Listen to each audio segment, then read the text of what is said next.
அனைவருக்கும் ஜெய் பீம். நன்றி சீமான் அண்ணா.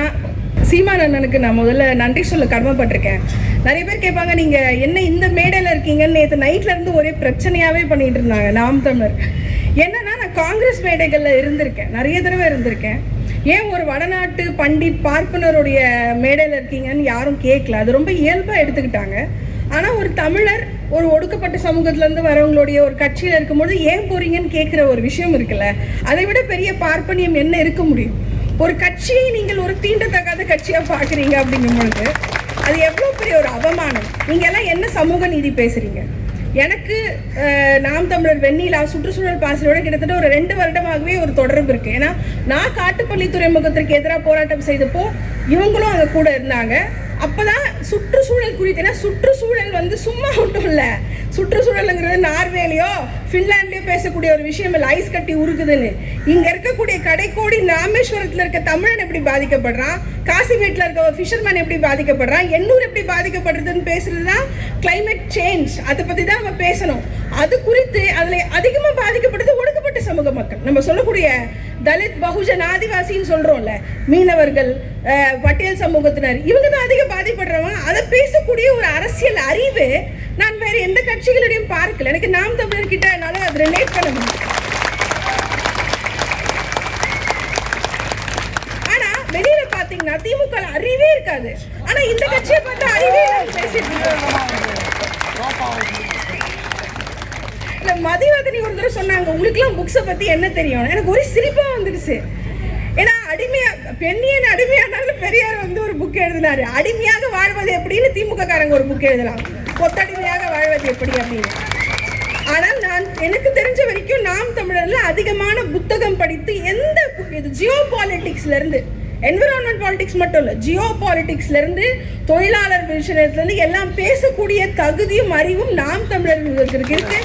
குறிப்பாக இங்கே இருக்கக்கூடிய பெண் தொண்டர்களுக்கு இருக்கு. டோக்கனிசம்னு சொல்லுவாங்க, நீங்க என்னப்பா ஆட்சிக்கு வர மாட்டீங்க, டோக்கனிசம், அதனால பொம்பளைங்களை முன்னாடி நிறுத்துறீங்க. பெண்கள் சிறந்த நிர்வாகிகள் என்று சொல்லி பெண்களை முன்னால் நிறுத்துறது ஒரு ஆண்மை வேணும், அதற்கு ஒரு மனசு வேணும், அதற்கு ஒரு சமூகம் வேணும். நான் கூட சொல்லியிருப்பேன், நீ 1000 பெரியார் சொல்லு, நீ 1000 சமூக நீதி சொல்லு, நீ ஆணாதிக்கம் பிடிச்சவன் பொண்டாட்டி பக்கத்துல நிக்கிது, நீ எப்பவுமே உட்கார்ந்து தின்னுட்டு இருக்க, அப்படிதான் இருக்கு உன்னோட போட்டோ. இல்ல சமத்துவமே இல்லையே. ஆனா நான் பாக்குறேன், நான் தலைவர் பிரபாகரனோட படத்தை பாக்குறேன், அவர் லுங்கி கட்டிட்டு சமைச்சிட்டு இருக்காரு. என் புத்தகத்துல நான் எழுதியிருந்தேன், சமத்துவம் அப்படி இயல்பா வரணும்ல, சொல்லி கொடுத்து வரக்கூடாது. இவர் தான் எங்களுக்கு சமத்துவத்தை சொல்லி கொடுத்தார், எங்களுக்குலாம் அப்படி கிடையாது. நான் வடசென்னை சேரியை சேர்ந்தவன், நானே என் புருஷன் வாடா போடான்னு தான் கூப்பிடுவேன், வந்து சோறு போட என் புருஷன் சோறு போடுவேன். நீங்க என்ன எனக்கு சமத்துவத்தை சொல்லி கொடுக்குறது? நான் சொல்லித்தரேன் உனக்கு சமத்துவம் என்னன்னு. அப்போ 10 நாளாக இங்கே வந்து இன்னைக்கு 10வது நாள் இந்த போராட்டம் நடக்குது, தூய்மை பணியாளர் போராட்டம். நான் ஏன் இங்கே மிக முக்கியமாக வந்தேன்னா, அங்கே உட்காந்துட்டு இருக்கோம் பாதி பேர் என் சொந்தக்காரனா இருக்கான். சொந்தக்காரன்றது நான் ஒரு மெட்டஃபாரிக்கா சொல்லலை, ரெட்டரிக்கா சொல்லலை. போய் அந்த முதல் நாள் உட்கார்ற 3வது நாள் என்ன கேட்குறேன், ஸ்டாலின் நீங்க என்ன பண்ற அப்படின்னு. பார்த்தா என் ஊர் குருசடி, அங்கிருந்து ஒரு 5 பொம்பளை உட்காந்துருக்கேன், சொந்தம், அது என் ரத்தம். அப்போ இந்த இடத்துக்கு நான் வரணும்னா என்ன கூகுள் பண்ண முடியுதுன்னா, அந்த கஷ்டத்துலேருந்து நான் எவ்வளோ பாடுபட்டு என் ரத்தத்தை சிந்தி நான் இங்கே வந்திருப்பேன். இங்க வந்துட்டு நான் அவர் சொன்ன மாதிரி சுபவி மாதிரி உட்காந்து ஸ்டாலினுக்கு ஒரு ஜிக்ஜாக், உதயநிதிக்கு ஒரு ஜிக்ஜாக், இப்படியா போட்டுட்டு இருக்க முடியும்? என்னுடைய ரத்த சொந்தம், என்னுடைய சொந்தக்காரி இன்னும் பெருகிட்டு இருக்காங்க அப்படின்னா அந்த காப்பாற்ற வேண்டிய கடமை எனக்கு இருக்குல்ல. இன்னும் நீ உன் குடும்பத்துல பாரு, எல்லாம் ஒரு பிசினஸ் ஓனர், ஆனா என் குடும்பத்துல பெருகிட்டு இருக்கான், இன்னும் மேனுவல் ஸ்கேவெஞ்சரா இருக்கான். அப்போ நான் உழைக்க வேண்டிய உழைப்பு, அப்போ நீ என்ன பண்ண 70 வருஷத்துல? என் சமூகம் ஏன் இப்படி இருக்கு? 70 வருஷத்துல சென்னை எங்கள் கோட்டை, சூப்பர் கோட்டை, நல்லா ஏமாத்தினோம், கவர்ச்சி அரசியல் சொன்னார் பாருங்க. Word politics of words, politics of action கிடையாது, ஆக்ஷன் கிடையவே கிடையாது. ஒரு மரியாதை இருக்கணும்ல, டிக்னிட்டி ஆஃப் லேபர் பேசுறோம்.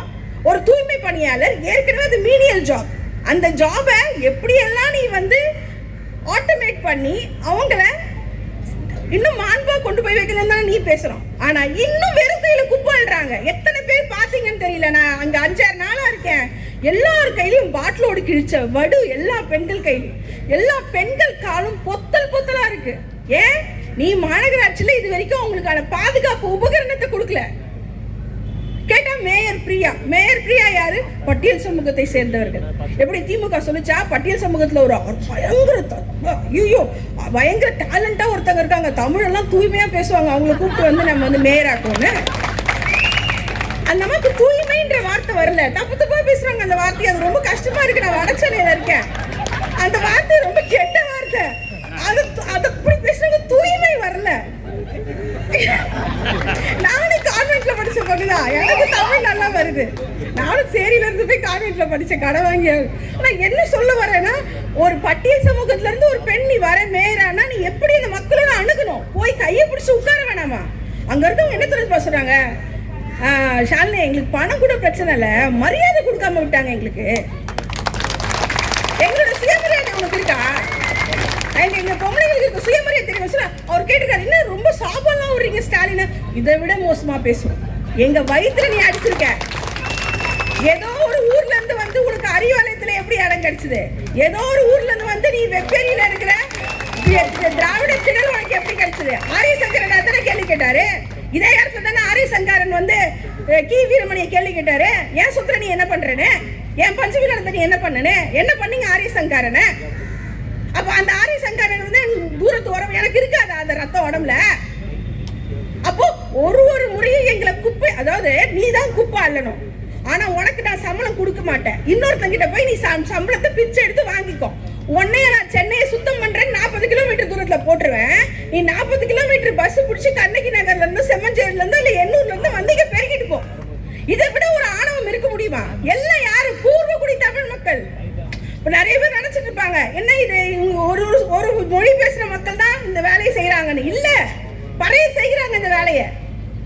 அப்படி இருக்கும் பொழுது என்னுடைய சொந்த செய்யும் பொழுது நீ எனக்கான பாதுகாப்பு மரியாதை எதுவுமே இல்லையே. துறை சார்ந்தவர் சொன்னார், துறை சார்ந்து யார் பேசணும்? கே என் நேரு பேசணும். நேரு எங்க? நீ ரெட்டிமான் நாட்டுக்கு போய் பேசிட்டு இருக்க. நான் மனுஷன் இல்லையா? என்கிட்ட பேச மாட்டியா நீ? என்கிட்ட பேச மாட்டியா நீ? தமிழ் ஜனத்துக்கிட்ட பேச மாட்டியா? முதல்வர் எம்என் ராஜா வீட்டுக்கு போயிட்டு இருக்காரு. அதுல காலை வயசு கட்டான சைஸ் அந்த அம்மா பாட்டு. அந்த அம்மா வீட்டுல போய் உட்காந்து நீ காப்பி குடிச்சிட்டு இருக்க. சார் மேக்கப் என்ன சொல்லுவானுங்க, மேக்கப் போடுற. நான் சொல்றேன், நீங்க மேக்கப் கம்மி பண்ணுங்க சார். கம்மி பண்ணிட்டு அந்த டைம்ல வந்து எங்க மக்கள் கிட்ட நீங்க பேசுங்க. பண்ணலாம், தப்பு கிடையாது. சில பேருக்கு இன்செக்யூரிட்டி தான் அந்த மாதிரிலாம் பண்ணிப்பாங்க, ஒன்றும் தப்பு கிடையாது. ஆனா திரும்ப நீ வாக்கு கொடுக்கறதே என்ன? டீச்சர்களுக்கு வேலை கொடுக்குறேன் அப்படி சொல்லிதான் யூனியனை கையில் எடுத்த. அப்புறம் என்ன சொல்ற, துப்புரவு தொழிலாளர்களுக்குலாம் நான் வந்து பர்மனன்ட் பண்றேன். நானும் குழந்தையா இருந்து பார்த்துட்டேன் 30-40 வருஷமா அதே இதுதான். பர்மனன்ட் பண்றேன். ஆனா எனக்கு நீ பர்மனன்ட் கூட பண்ணல, ஒரே நைட்ல வேலையை விட்டு தூக்கி இருக்க. ஏன்னா நீ எதிர்கட்சியா, அப்போ நான் என்ன யோசிக்கிறோம், திமுக எதிர்கட்சியாக இருந்தால் சிறப்பாக செயல்படுகிறது. தயவு செய்து கடைசி வரைக்கும் திமுகவை எதிர்கட்சியாக வைத்திருக்கேன். அவ்வளவுதான். உனக்கு அங்க வந்து ஓட்டு போட முடியாது. சென்னை மக்கள் ஓட்டு போட முடியாது. நீ எப்ப எங்களை தூக்கி போடலாம், எப்ப எங்க மேல குப்பை கொட்டலாம், இதேதான் உன்னுடைய ஒரு வேலையா இருக்கு. எங்களுடைய மிகப்பெரிய தலைவர் ஆம்ஸ்ட்ராங் அவர்கள் கொல்லப்பட்டார். அவர் கவுன்சிலரா இருந்தாரு சென்னை மாநகராட்சியில. ஆம்ஸ்ட்ராங் கவுன்சிலரா இருந்து 2000 பேருக்கான பணி நிரந்தர ஆணையை பெற்றுக் கொடுத்தார் ஆம்ஸ்ட்ராங். இன்னைக்கு ஆம்ஸ்ட்ராங் இருந்திருந்தார் இந்த இடம் பயங்கரமா இருந்திருக்கும். ஆனா நடக்கல. ஏன்னா ஆம்ஸ்ட்ராங் இங்க இருந்து அப்புறப்படுத்தப்பட்டார். அதுதான் உண்மை. அதையெல்லாம் நம்ம கேள்வி கேட்க ஒரு இடம் இருக்குல்ல. அப்போ 10 நாளா இந்த போராட்டம் போயிட்டு இருக்கு. நீங்க தனியார் இடஒதுக்கீடு. நாங்க இடஒதுக்கீடுக்காக பாடுபடுறோம். டெல்லியில போய் இந்திக்காரனை வச்சு இன்ஸ்டா ரீல்ஸ் போடுற நீ. ஸ்டாலின் கியூ பிரைம் மினிஸ்டர் ஹோனா செய்ய. எனக்கு புரியலடா. நீ ஒரு பக்கம் ஹிந்தி தெரியாதுன்னு சொல்ற, அங்க போய் ஹிந்தியில புக்கு போட்டு ஸ்டாலின் ஜி பிரைம் மினிஸ்டர் ஜிங்கிற. எனக்கு புரியல. ராகுல் காந்திக்கு மனசு எப்படி துப்புன்னு அடிச்சுக்கோ. அண்ணாங்கிறாரு, இங்க வந்தா பிரைம் மினிஸ்டர் ஜிங்கிறாரு. இவருக்கு தமிழே வராது. இவர் ஹிந்தியை கத்துக்கிட்டாலே எவ்வளவு கஷ்டப்படுவாருன்னு ஒரு விஷயம் இருக்குல்ல. துரைமுருகன் ஹிந்தி பேசினா எப்படி இருக்காங்க, போய் ரொம்ப கஷ்டமாயிடும். அப்போ இந்த ஒரு இடத்துல போயிட்டு நீங்க விளம்பரத்துக்கு பணம் செலவு பண்றாங்கன்னா, கார்பரேஷனுக்கு சம்பளத்துக்கு பணத்தை செலவு செய்த விட கார்பரேஷன் கொடுத்து விளம்பரம் செய்யறதுக்கு தான் நீங்க அதிக பணம் செலவு பண்ணியிருக்கீங்க. ஒரு 30 செகண்ட் பாட்டு போட்டாங்கல்ல, அந்த 30 செகண்ட் பாட்டுக்கு இவ்வளவு கோடி வச்சிருக்கான். கார்பரேஷன் டெண்டர் ஊழல் நடக்குது. கார்பரேஷன் டெண்டர், இப்ப ராம்கி கொடுத்த டெண்டர் கூட லீகலைஸ் டெண்டர் கிடையாது. அதுக்குள்ள ஒரு ஸ்கேம் நடந்திருக்கு. அது குறித்தும் நாம ஆடிட் செஞ்சு அது கேஸ் போட வேண்டிய ஒரு வேலை இருக்கிறது. அப்போ நீங்க பெண்களை நீ வந்து குமரகுருபரன் சொல்லியிருக்காரு, பெருக்கிறவங்க எல்லாம் உள்ள விடாதீங்க. அந்த அம்மா சொல்லுச்சு, பெருக்கிறவங்க எல்லாம் உள்ள விடாதீங்க. இது எவ்வளவு ஒரு அவமானகரமான விஷயம். அப்படி பேசலாமா அந்த பெண்கள்? எல்லாமே கணவனை என்ன NULMனு சொல்லக்கூடிய இந்த தேசிய திட்டத்துக்கு கீழே வரவங்க எல்லாம் பட்டியல் சமூகம், பெண்கள், ஊனமுற்ற மாற்றுத்திறனாளிகள், அப்புறம் கணவனை இழந்த பெண்கள், அவர்களுக்கான ஜாப் செக்யூரிட்டி எங்க? நீ இடஒதுக்கீடுன்னு சொல்றிய, எல்லா வேலையும் நீ பிரைவேட் ஆகிட்ட பிறகு இடஒதுக்கீடு எங்க இருக்கும்? எங்க இருக்கும் இடஒதுக்கீடு? எல்லாமே பிரைவேட். 90% தூய்மை பணியாளர் வந்து பிரைவேட். அப்போ உனக்கு நிர்வாக திறமை இல்லையா? நீ ஃபெயிலா? எல்லாமே நீ ஃபெயிலா? ஆதி திராவிடர் பள்ளிகளுக்கு விடுதிகளுக்கு சாப்பாடு செய்யணுமா? அதுவும் பிரைவேட். எல்லாம் பிரைவேட். அப்ப நீ எல்லாத்துலயும் ஃபெயிலு. சுகாதாரத்துல ஃபெயிலு, எலக்ட்ரிசிட்டியில ஃபெயிலு, எதுவுமே உன்னால இப்ப பண்ண முடியல. அப்ப நீங்க என்ன பண்ணுவீங்க? குளத்தூர்ல போய் 4 துணை நடிகைகளை டான்ஸ் ஆட விட்டு ரசிச்சு பார்ப்பீங்க. இதுக்கு ஏன் காசு கொடுக்கும்? பணி நிரந்தரம் என்பது முக்கியம்.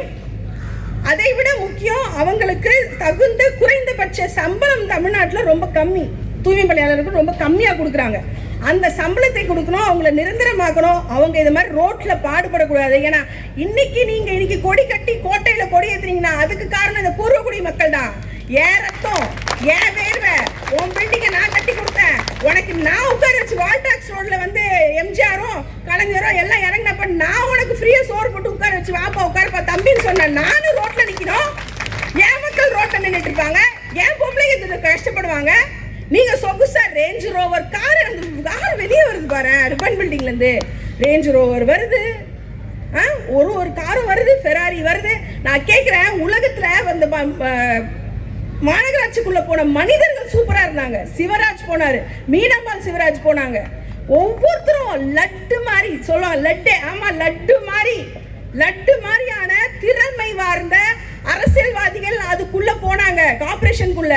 ஆனா இன்னைக்கு விலை உயர்ந்த கார் வெளியே வருது, உள்ள இருக்க மக்கள் மலிவானவர்களாக, அறிவில்லாதவர்களாக, மனிதர்கள் கொடுத்து கொஞ்சம் கூட ஒரு கருணையற்றவர்களாக இருக்காங்க. அதனால I'm not going to take much of a time.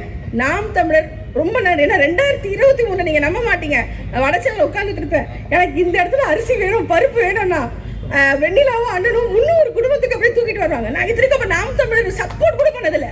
நான் சப்போர்ட் பண்ண கட்சி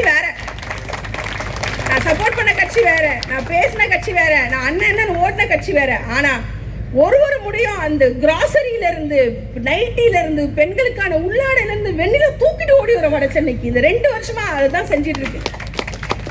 நாம் தமிழர் செஞ்சிட்டு இருக்காங்க. இன்னைக்கு நான் கூட அன்னைக்கு 3 நாள் நைட்ல போலீஸ் நிறுத்துறாங்க, வந்து சம்மன் கொடுத்துட்டு மக்கள் பாவம்னு, அக்கா அவங்க பசங்க அங்க இருக்காங்க, அப்புறம் ஃபாசிலுக்கு ஃபோன் பண்ணி கேட்டேன், நாங்க இருக்கிறோம் அக்கா. அந்த தைரியத்தால தான் அவங்கள வேறட்ல, இல்லைன்னா பஸ் அன்னைக்கு வந்துருச்சு, நைட்டே வந்துருச்சு, 3 நாள் நைட்டு முன்னாடியே பஸ் வந்துருச்சு. அந்த தைரியத்தை கொடுக்கக்கூடிய ஆட்கள் தான் எனக்கு வேணும். நான் எந்த கட்சி என்னுடைய மக்களின் பக்கம் இருக்கிறதோ அந்த கட்சிக்கான ஆதரவை கொடுக்க வேண்டியது என்னுடைய கடமை. அதுல வந்து நான் வந்து ஒரே சமூகத்துல பிறந்தாதான் அண்ணன் தம்பி இல்ல, நான் அப்படிதான் நினைச்சேன். ஒரே சமூகத்துல பிறக்கிறவங்க தான் அண்ணன் தம்பி ரத்தம்னு இல்ல. எனக்காக பேசுற எல்லாமே அண்ணன் தம்பி தான்.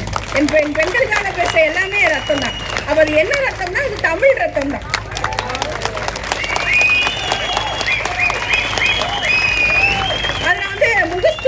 சொல்லல, நான் அதில் கடைசியாக ஒரு விஷயம் சொல்லிக்கிறேன். போன வருஷம் யூனிவர்சிட்டி ஆஃப் சதர்ன் கலிஃபோர்னியாவிலேருந்து ஜேர்னலிசம் ஸ்டூடெண்ட்ஸ் வந்திருந்தாங்க.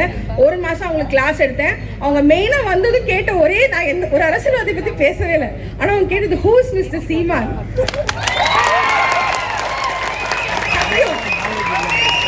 சத்தியம்.